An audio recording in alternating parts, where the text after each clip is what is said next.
to the Fantasy Footballers Podcast with your hosts, Andy Holloway, Jason Moore, and Mike Wright.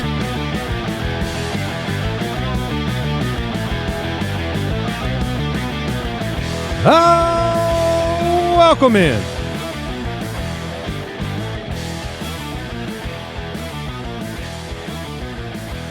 Thursday, May 7th. The Fantasy Footballers back again. Mike Wright, Jason Moore, Andy Holloway. Overreactions episode for 2026. Some news to talk about. Some golf talk if we want to. Yeah, some golf talk. What, you had a really poignant tweet today. Yes, I did. About golf. And it was very true. I thought it was...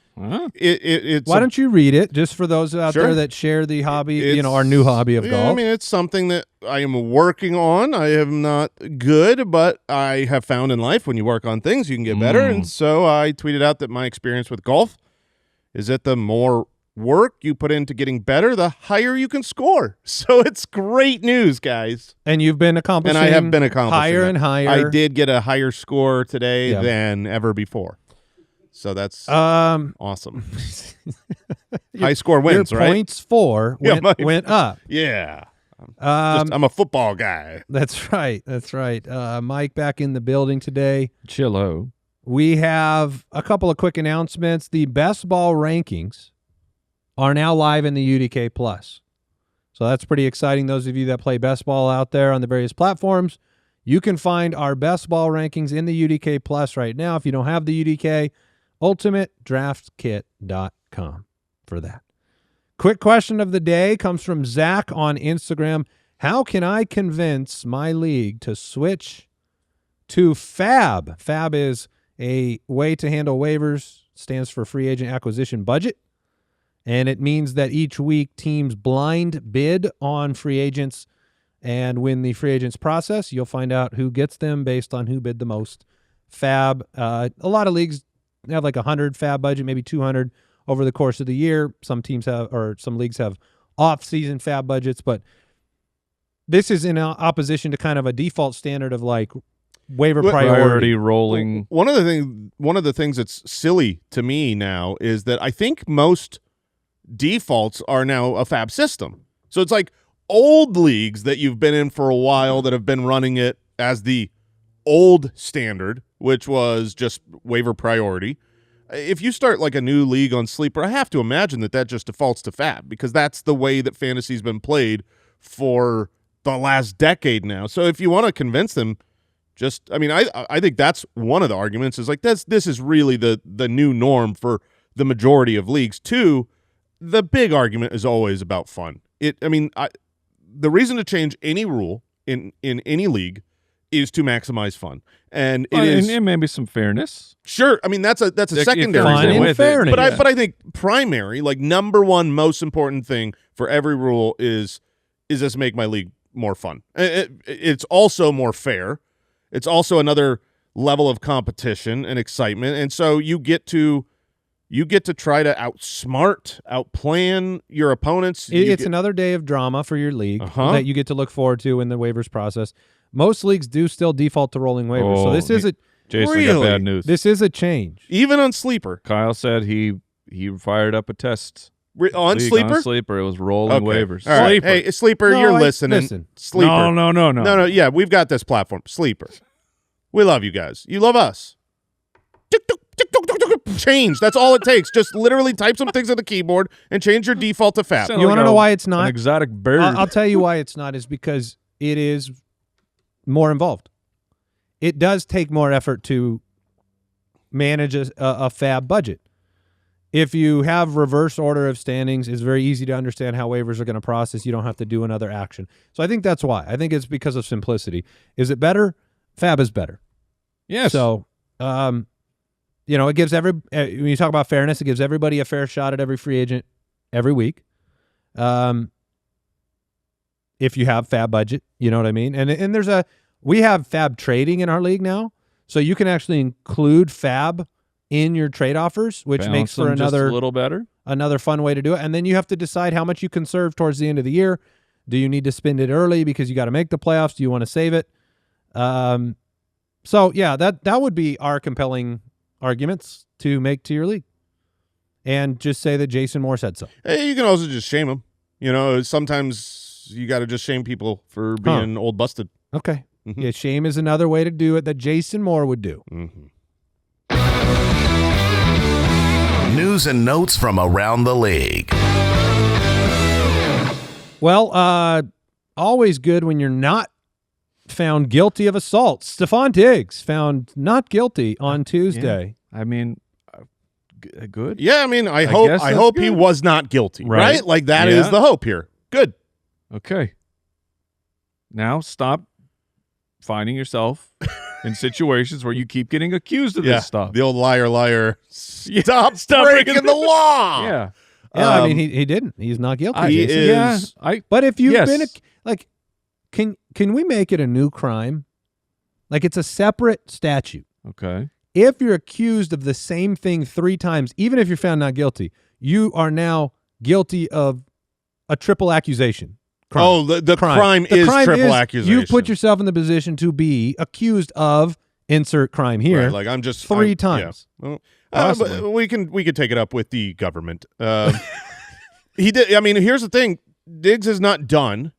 He had over 1,000 yards, led the Patriots in receiving last year, 85 receptions. He's one of several old men out there waiting for teams. Him, Tyreek, Debo, Keenan. I love Michael Keenan. I love Michael Keenan. I mean, too. He's lowercase done. What we know about Diggs is New England, who just made the Super Bowl. They were like, yeah, Romeo Dobbs. We're gonna get you out of here. We're gonna bring some other people in. Tyrod Taylor signed with the Packers. He is the new backup to Jordan Love, which is often an important role considering Malik Willis saw playing time. And I feel like anywhere Tyrod Taylor goes, the starter does go down, but then he goes down. So now we have to care about who's the backup to the backup. That's always the case with Tyrod Taylor's team. The Packers general manager came out and said that he expects Michael Parsons and tight end Tucker Kraft back, quote, early in the season. Tucker Kraft coming back from his ACL injury. This is not as optimistic as this Patrick Mahomes news around his ACL. I mean, Mahomes is talking about being ready for OTAs. Mm-hmm. Well, I think it's different for a quarterback than for a tight end as far as what you have to be able to do. What's ironic is Tucker's injury was a much cleaner ACL injury than Mahomes. Mahomes had some extra ligament damage. I believe Tucker's was clean, but he should start the season. If Tucker Kraft is there week 1, he should not be at full strength. And I don't know that he will be there week 1. It makes it a really hard pick because I know we were so freaking excited for the breakout that was happening last year. It looked like Tucker Kraft, who, Andy, you loved last offseason, and then it was paying off, and it just was outstanding. And now I don't know how you can view – like, how do you view him in this year's draft? Nervous. Yeah, you have to be nervous. What's tough is that we've sat here and made arguments for Christian Watson and arguments for Matthew Golden being involved in the offense, and those arguments all fit for Tucker Kraft. They let go of Dobbs. They let go of Dontavian Wicks. You have opportunity to catch the ball in this offense. Kraft was already doing it. Like, if you had to name those out of those 3 guys, he's the most reliable in a neutral injury situation. Sure. I'd be looking at Tucker Kraft and saying he's the one I have the most confidence in. You throw the injury in there, but then you throw in the fact that you don't have that many tight ends that have that kind of potential to really make a difference. I think he's going to be worth a pick if he slips at all in the draft, just to, if you start the season and you buy a couple weeks with some spot start tight ends and you can rotate into Tucker Kraft for the last 3 quarters of the year and get anything like last year, I feel like you'd be happy with where he's going to go. I just worry that people won't have the patience or even the ability to have the patience if it does take a month, 6 weeks, however long, before all of a sudden the second half of the year, maybe Kraft is awesome. But I think you're probably going to end up getting him off of waivers. Like, even if he's drafted, and then week 5, week 6, you grab him off of waivers. He could have a good week 1. You never know. Yeah. Kenneth Walker, oh boy, we got this in here, huh? He expects to be used. More in the passing game with the Chiefs. Mike is pleased. He says he's been working on getting connected in the passing game. Yeah, he has. And everything, so that's good, said Walker to Kay Adams. I feel like I'll be used more in the pass game. Mike feels that way. Let's get you just a nice, clean 10% target share. Mr. Is that what Kemba you Walker. projected him for? That's where I have Where did him he at. end up in your rankings? Or do you have yours done? We had a little bit of a ranking reveal for our individual rankings on the last episode, Mike. Let me We shared some. see if I can pull that up real quick. He is this is going to surprise you guys. Oh, gosh. I'm going to He's guess. higher than you would think. I'm going to guess he's 8. Okay. 12 for me. He's 13 for me. You guys are all too low. 8 is too low? RB7 right now. Woo! But are you still working on yours? My first pass is done. Okay. So Well, Ryan, that's unsurprising. deal with it. Let it wash over you. That would be obviously his highest finish, but he's got every opportunity in front of him. You have him at a 10% target share? I do. I've got him at 8. Got to bump Oh, those now numbers. Those are now- rookie numbers. now Got to bump those up. Now I've got to look and see. I'm pretty sure he had a 10%. I have him at 7. A couple years ago, he couple went years, like- weirdly into just He was a a pass-catching role. 14% target share 2 years ago. If you want to see Mike somehow even happier than he was last year, Kenneth Walker having a top 5 season would get it done. Yeah. Travis Hunter, general manager of the Jags, James Gladstone came out, said he's going to play both sides of the ball in We know. 2026. We know he's going to play both. That doesn't help us. Now, I will say Well, it's better than the report of he's not going to play offense. Well, I don't feel like that report was ever actually he's not going to play offense. That's what it was alluding to. It was like, No, he's he's full-time corner. That's all. That's what was said. Yeah. And then to me, that's okay. He's doing 100% of defensive snaps. So offensively, then his snaps are throttled. That's the part we need to know. I pulled up an interview today with Liam Cohen where he flat out, and you can't get anyone better. This isn't a reporter. This is Liam Cohen. Thank you, Liam. This is the head coach saying their plan for Travis Hunter is identical to when they drafted him, which is to get him on both sides of the ball as much as possible. That's what he said. Look, we're going to talk about this forever. I have been know. very pro Travis Hunter playing offense. He won the Biletnikoff. He is a fabulous wide receiver, and he might be their best one. He might legitimately be their most skilled wide receiver. Could He be. is you can make an easy argument that his skill set is better than Jacoby Myers and Parker Washington. You could argue we've seen Brian Thomas Jr. go put up that kind of a monster year. I think his highest ceiling is the highest of the group, but that doesn't mean that's the kind of snaps he's going to get. That will be the risk with Hunter. I could see myself never drafting Travis Hunter because the reward might not be worth the risk. It is really tough where these small little percentages make an enormous impact. When you say, okay, let's say he plays the majority of offense, but it's still not good enough. If he's playing 60% of snaps on offense, you look at the players who are slot-only guys that can't get in on 2 wide receiver sets. They have such a hard path for fantasy plug-and-play relevance. I still am very skeptical. I agree with you, Andy, that Travis Hunter is a good wide receiver and too good to be off the field. They've got to involve him. They have a great wide receiver in that. But I also think he's not going to get enough snaps to be reliable for fantasy. I think that's right. I'm more just speaking to Jacksonville. I'm more okay, just that's fine. Which, I mean, it sounds like Liam Cohen has the same mindset of basically you drafted him to be a special weapon on both sides of the ball. We're going to use him that way. Maybe his plan was not to get him more involved when he was breaking out in week 8 or whatever it was. But I just think he's a really good player. Now, it's hard because if I told you a game was happening tomorrow and I told you start Jacksonville wide receiver with your season on the line, you could argue for the other 3 guys already. Yes. You could say Jacoby's the best one to play today. Brian Thomas is the best one to play today. Parker Washington's the best one to play today. Britton Strange is the best one to play today. And then you have to throw Hunter in there. So maybe the best path is just we'll watch from Trevor the sidelines. Lawrence. Yeah, Trevor Lawrence is way higher than I thought he'd be on my rankings. That was one of our reveals, Mike. Do you want to know where he is?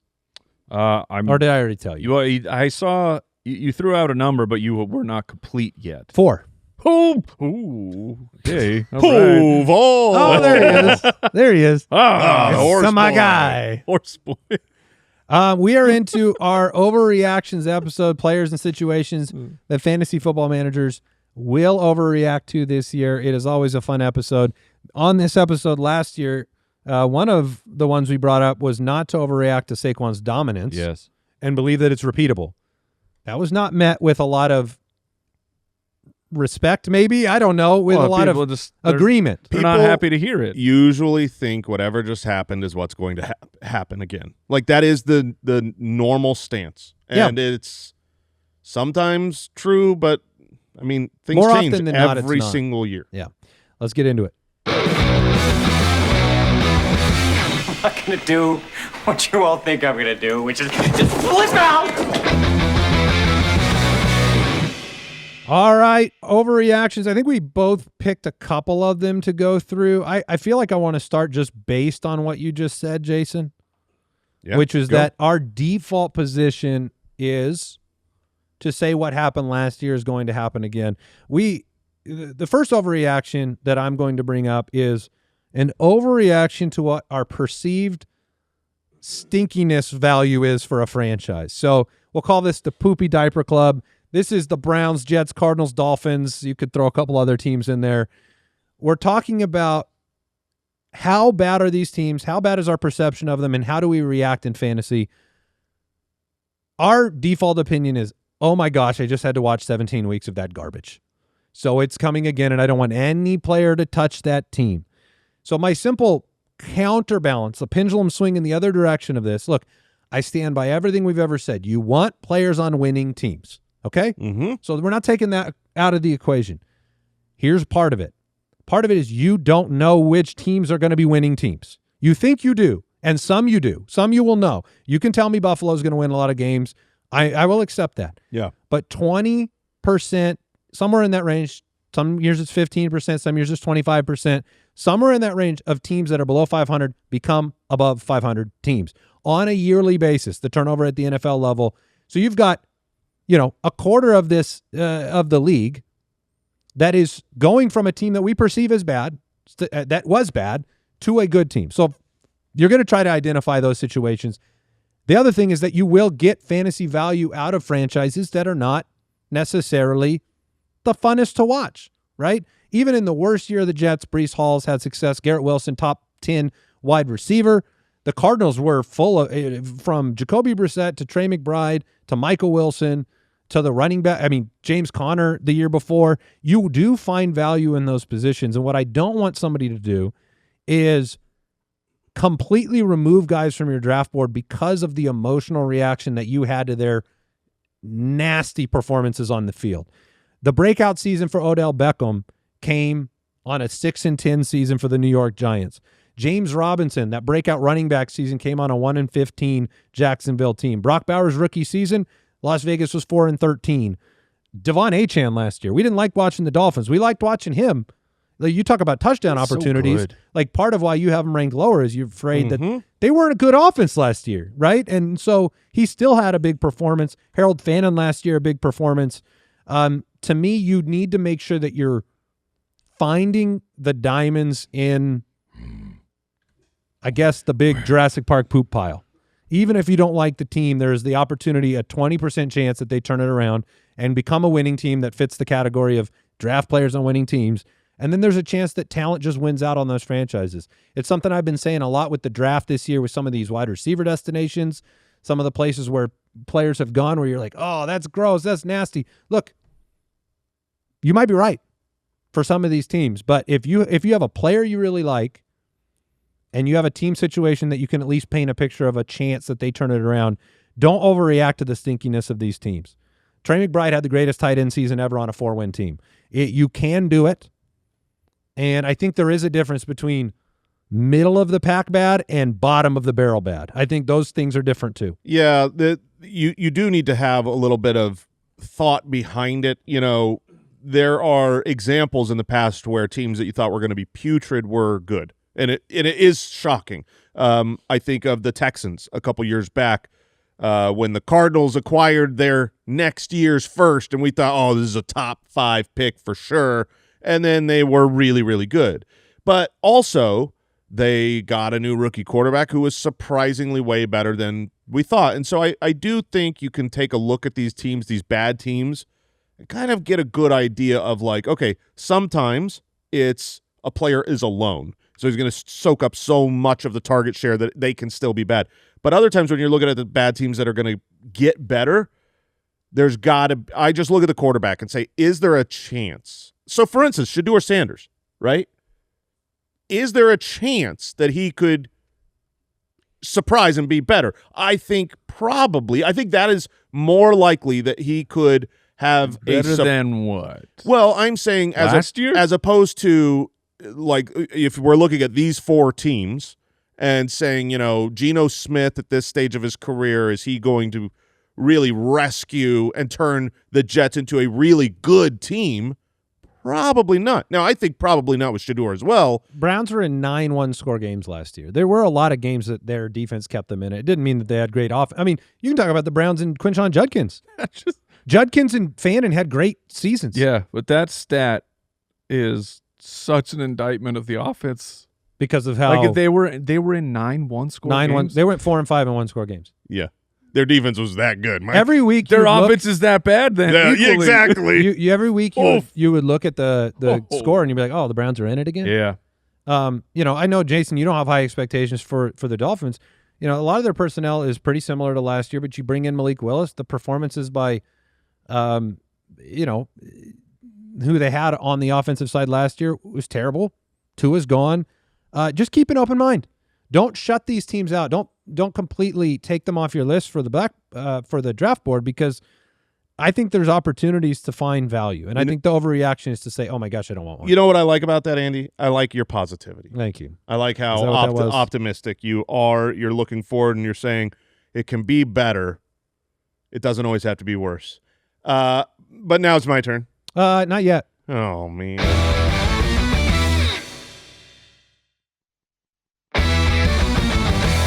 And now it's your turn. Dude, I have been waiting forever. I'm so back here, baby. I am back to my old ways. Oh, no. I know what this is. Yeah. My overreaction is don't overreact to the onslaught of rookie tight end success recently. Okay. And now here's... So it's just another offseason. It feels just like another offseason. I want to qualify this because I have completely changed from saying that rookie tight ends, you know, they take time to develop. They can't hit the ground running in year one. That's the old NFL. It's obviously changed. Obviously. This last year, you had Warren, Loveland, Fannin. You had Brock Bowers. You've had Laporta. So I am not stuck in that. But what I am saying as an overreaction is because we have this slew of really good fantasy impact rookies, there's at least Sadiq this draft, and if you want to throw Stowers in there, where people are going to be drafting these players higher than they should be based upon the overreaction of what's happened recently. And I want us to be smarter than that and look at the nuance of the players. First of all, Warren and Loveland were unbelievable talents. These guys, their production profiles, their landing spots, like we could see this coming. Brock Bowers, literally the best prospect at tight end that we've been doing this show for over a decade. He was a perfect prospect. We knew about him years in advance. That's not what Kenyon Sadiq is. Even Eli Stowers, especially where he ended up behind Dallas Goedert. When we look at historical trends, that's great, but it's not predictive. It describes what happened. It doesn't automatically mean that Sadiq is going to be good. If you look at Sadiq as a prospect, he is way behind those other guys. Yards per route run, only Hayden Hurst was lower over the last decade. For a first-rounder? For a first-round tight end. You look at a dominator rating, which is the percentage of a team's yards and targets, only Hurst and O.J. Howard were lower for first-round tight ends. You look at yards per team pass attempt. And the reason I'm throwing these 3 stats out is because these are 3 of the most predictive stats that we have for pass catchers coming from college to the NFL. He's the lowest of any first-round tight end over the last decade. Now he goes to a team where he's not going to be in a Brock Bowers situation and soaking up the targets. He's behind Garrett Wilson. At the very least, Garrett Wilson is soaking up the targets. So I believe he's going to be overdrafted based on the hype of this is a top-end first-round draft pick. Those have been dominating. I'm just going to take my shot. I'm just going to, swing for the fences in the early middle rounds, especially when it comes to late August and drafts are happening. People are going to push him up a round or two too high. I don't think that we have a breakout rookie tight end this year, even though I love Stowers. And I just don't want to overreact from the run we've been on.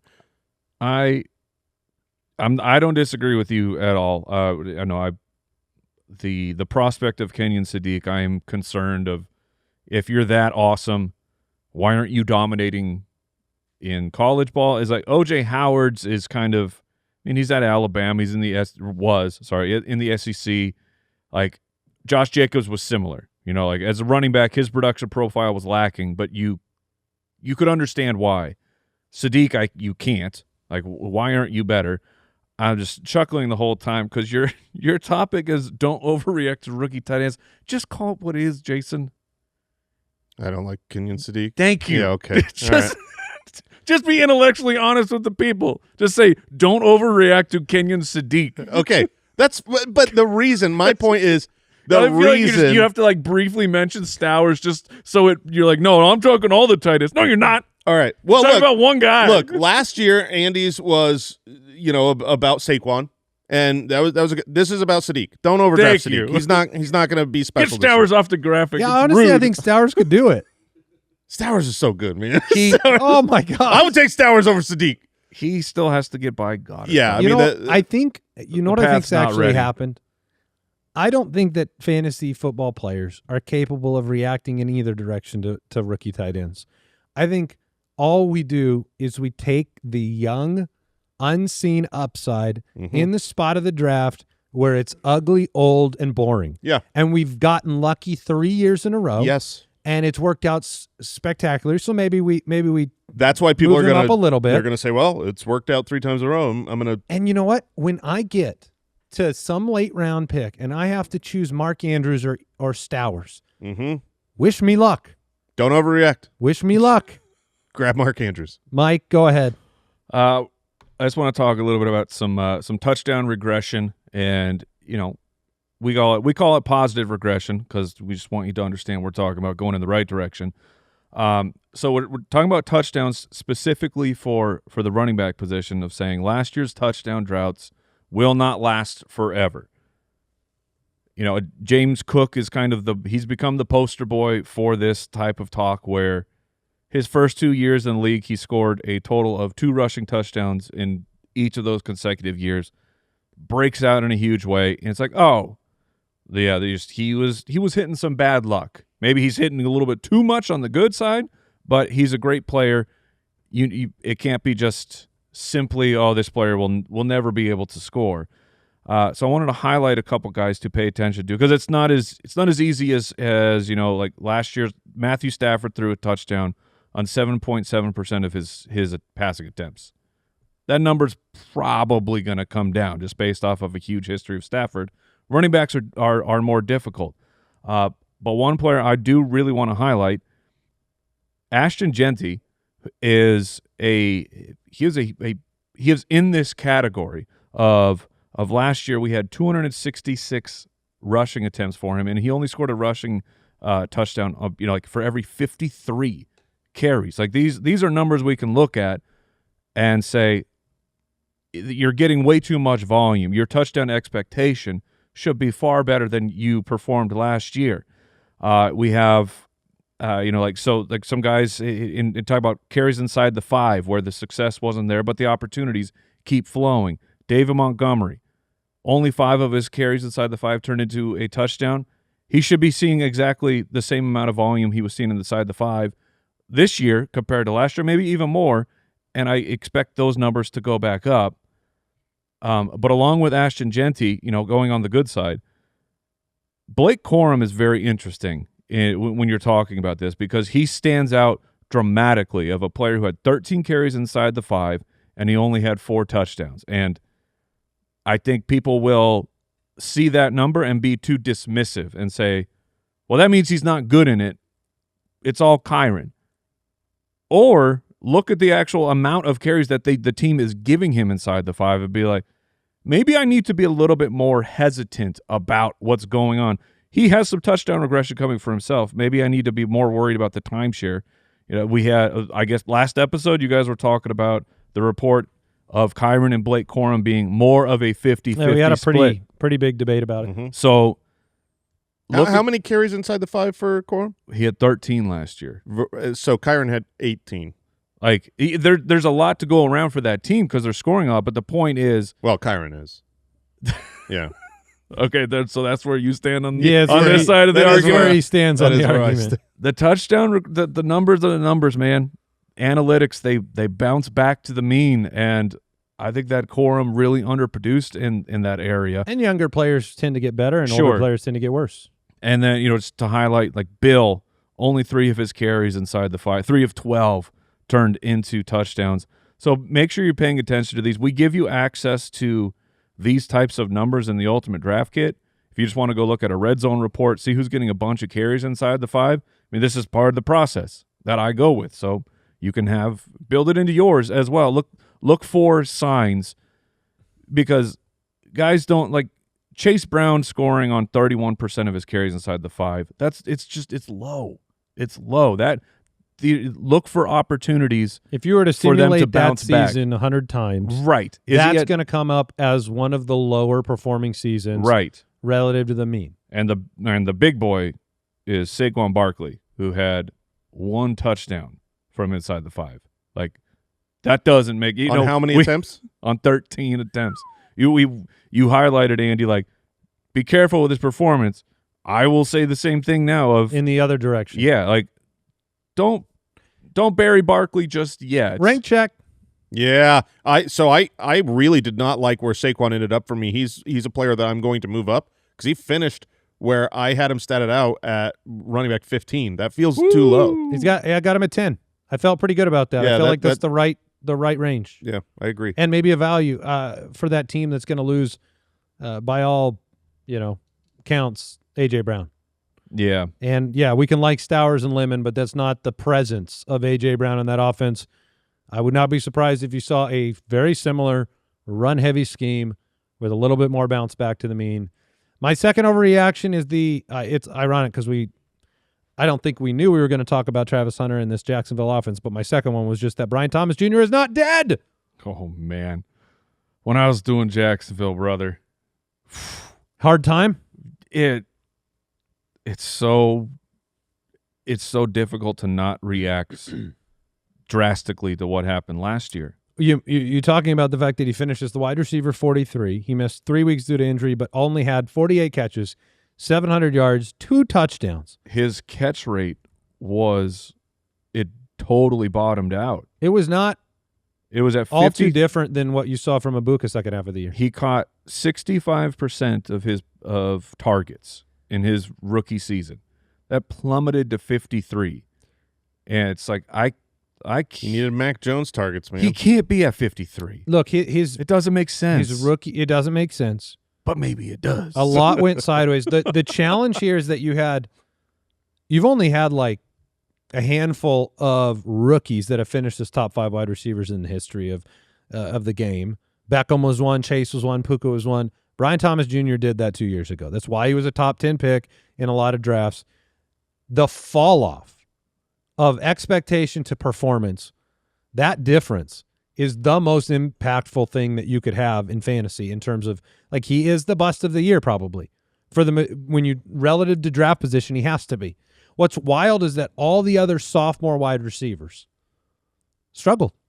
They all went down. Yeah. Malik Neighbors barely played, but his points per game was down from his rookie year. BTJ's was the most extreme, went from 14 to 8, but Ladd McConkey went from 12 to 9. That's not that different than Brian Thomas Jr. in terms of the actual output and points per game. 14 to 8, 12 to 9. Marvin Harrison went down a point per game. Xavier Worthy went down 3 points per game. These were all Malik standout. Neighbors wasn't even in the top 90 wide receivers. That's true. Thank you. Thank you, Jason. Yeah, no Did problem. mention he was injured. But this was a new offense. And when I look at that receiving room, and I've been through it. Mike, you just said you had to go through it. I had to go through it. There's a lot of different mouths to feed. He did not end up, I think he ended up basically tied as my target leader on the team with Jacoby Myers in total targets. But the true purest upside potential, the biggest bang for your buck in this draft for somebody that's going to make a difference on your team is still placing a bet down on Brian Thomas Jr. to bounce back to the type of form or close to it that he had in his rookie season. Jacoby Myers, we know what that dude is. We do. We've seen him on multiple franchises, the Patriots, the Raiders, Jacksonville. Let me give you a word for him. So the heart, solid. Yeah, that's the issue is he just a good wide receiver, or is he good enough to be that for them? Brian Thomas? No, Oh. Jacoby. Jacoby is, we know who Jacoby is. Yeah. But that's what I'm saying. But He's not enough. But He's not. that's my question. Is it enough? And Let me say this. you'll have to answer that as a drafter. If you overreact to Brian Thomas Jr. struggling and you end up right and he's horrible, I promise you Travis Hunter is a thing. If Brian Thomas Jr. is nothing, I promise you it's not just going to be Jacoby Myers and Parker Washington. It is going to be somebody else. I think BTJ can bounce back. We've had some big-time standout rookies that had a struggle as sophomores and bounced back. Mike Evans went from the wide receiver 12 as a rookie to 24 to 3. Calvin Ridley from 19 to 26 to 4. Cooper Kupp 27 to 51 to 4. Garrett Wilson 19, 32, 4. I'm not saying it will happen. I'm saying that the draft value, it's one of the best picks you can make. It is absolutely one of the best picks you can make. One of the things that is a high predictor of future success is past success. We know that. It's obvious, but this was in years past. Andy, you had a my guy prediction of Todd Gurley, and then he was the running back one that year. You had a my guy prediction of Cooper close Kupp, to that category, and right now. he was the number one wide receiver afterwards because they had shown that they could do this in the past. Right now, depending on your source, I'm seeing an ADP of wide receiver 31. He's being drafted at wide receiver 31. Now, I have his median outcome at wide receiver 22, so I think he's a huge value. But this is a guy who 2 years ago was the wide receiver 4. It's 7th or 8th round pick potential. Yeah, I mean, it's a wonderful shot to take. There is more talk of Jacksonville moving to 2 tight end sets. BTJ is not the guy coming off the field in those situations. He's the X receiver. He's going to stay out there. He led Jacksonville in first read target percentage, even in his crappy year last year. You talked about the catch percentage. With 2 or fewer wide receivers on the field. He's still the dude. You know, Liam Cohen has come out and talked a little bit more about the fact that, you know, he didn't realize what BTJ is capable of doing in the slot. They need to do some better stuff with him. I don't think the utilization was questionable. He had 25% of his routes as pure go routes last year. There are only a handful of guys, and they're not names you love. You know, Marvin Mims, Darius Slayton, DK Metcalf. The 9 route Warriors. Yeah, like, your catch percentage is going to be low. You know, Kayshon Boutte kind of got it done with that. He had the highest percentage of go routes, but not to the degree where you were reliable in fantasy. Yeah, I mean, they also figured that out a little bit. To start the year last year, Brian Thomas Jr. was way worse than how he finished. Like, before their bye week, he was catching 49% of his targets. After the bye week, it was 58%. So I do think that they are going to figure that out. He's going behind Cortland Sutton. Who do you want to take a shot Of on? course. He's going behind DK Metcalf, Mike. Let me throw that one to you. Never Metcalf is what Mike has lived his life There's on. players drafted after DK Metcalf. And he's going behind Jacoby Myers, by the way. 1 pick. Wow, that won't happen. That's exactly why, because everyone's like, huh? I don't know. Yeah, I think there's going to be a big overreaction. Maybe it's even an appropriate emotional reaction, but don't let it affect how you draft 2026. All right. Is it your turn? It is Not my yet. turn. I'm Not going. yet.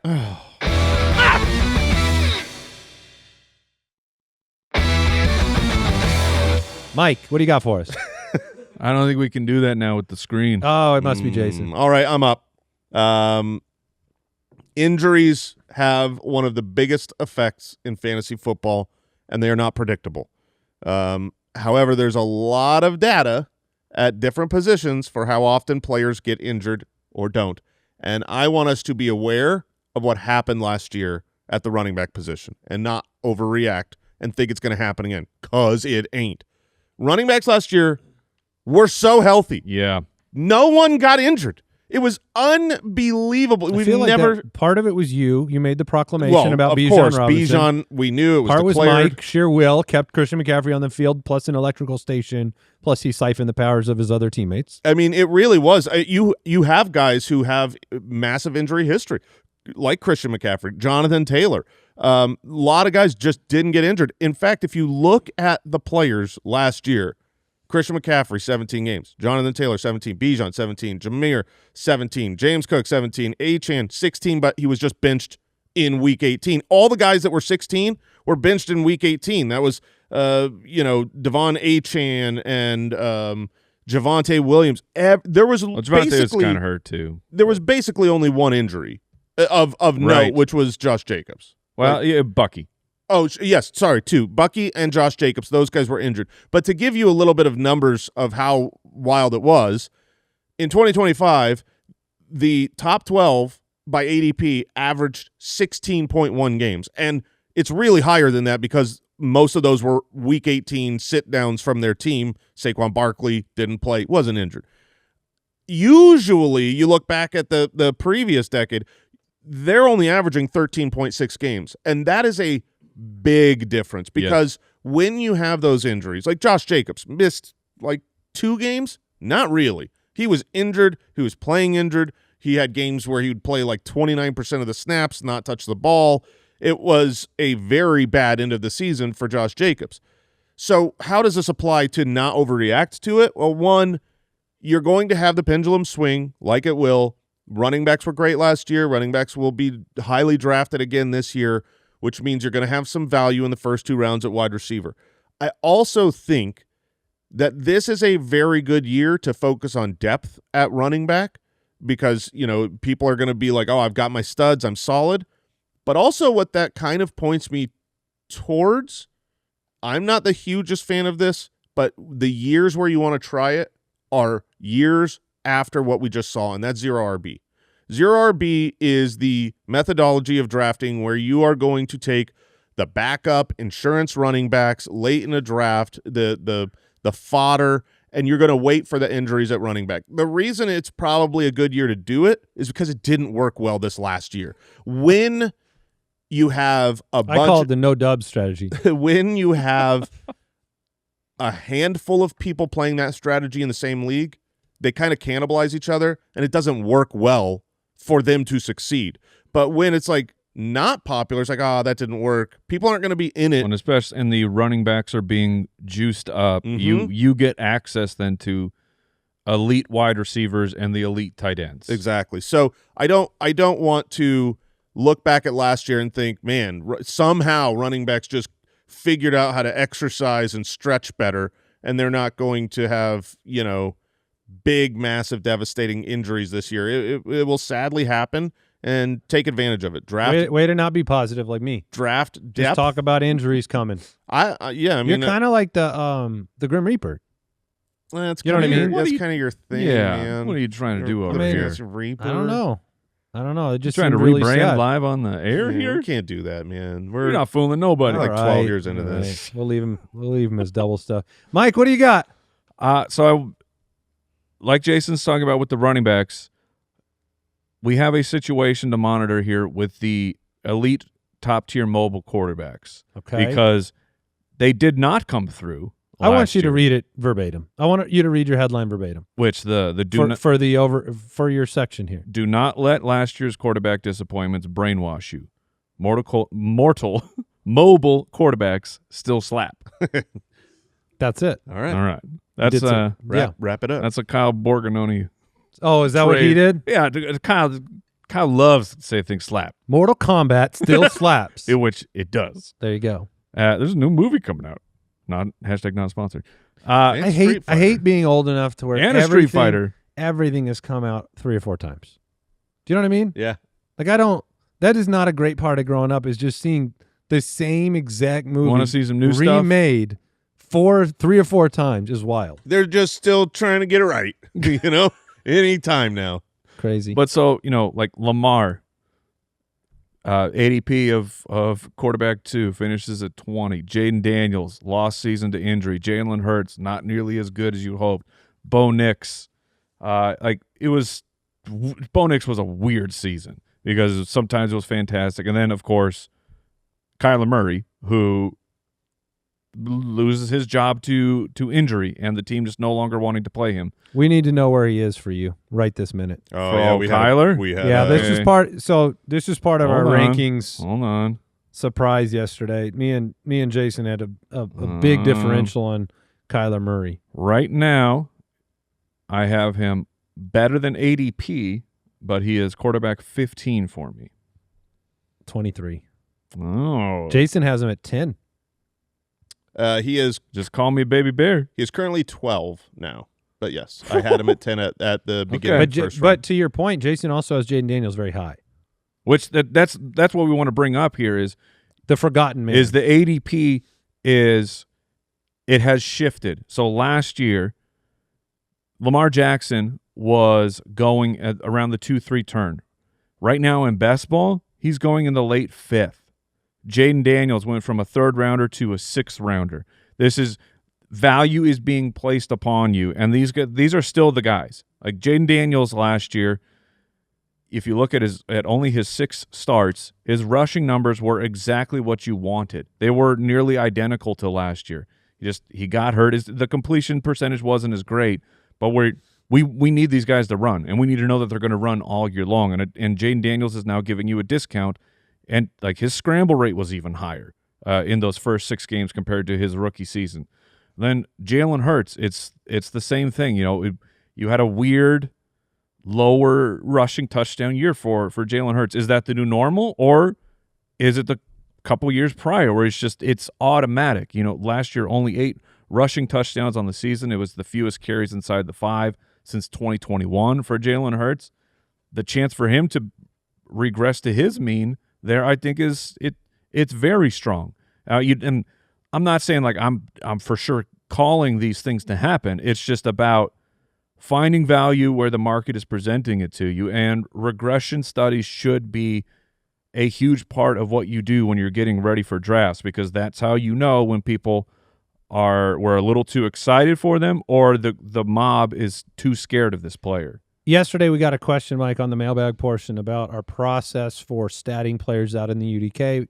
Jason and I got to answer for ourselves. You weren't here. We talked a little bit about you looking at pace of play. Yes. Do you want to fill in some more? Yeah, the way I started is I start with the top down of just kind of the whole team, the team environment of their pace of play is very important to me, and that's based off of the history of the team, coaching staff. There's definitely some projection that goes into it when – like last year, Kellen Moore goes to the Saints.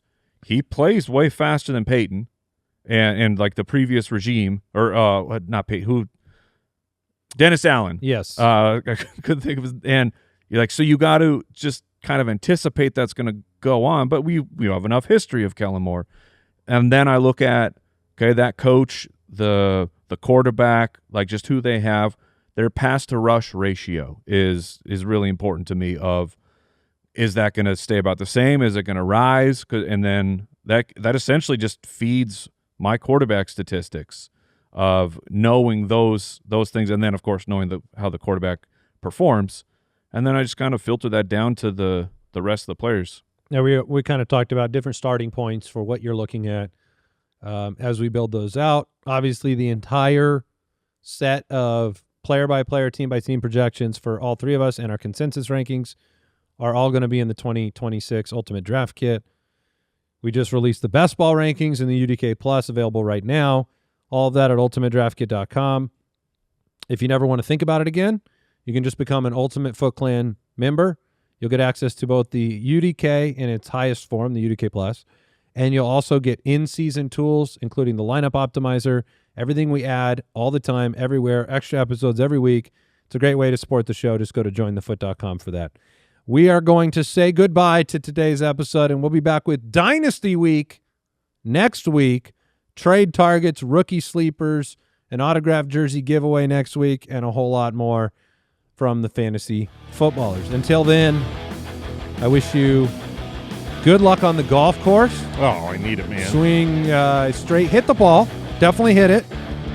Sometimes. Step one. Goodbye. Thank you for listening to another episode of the Fantasy Footballers Podcast. Join our fantasy football community on jointhefoot.com and follow us on Twitter @TheFFBallers.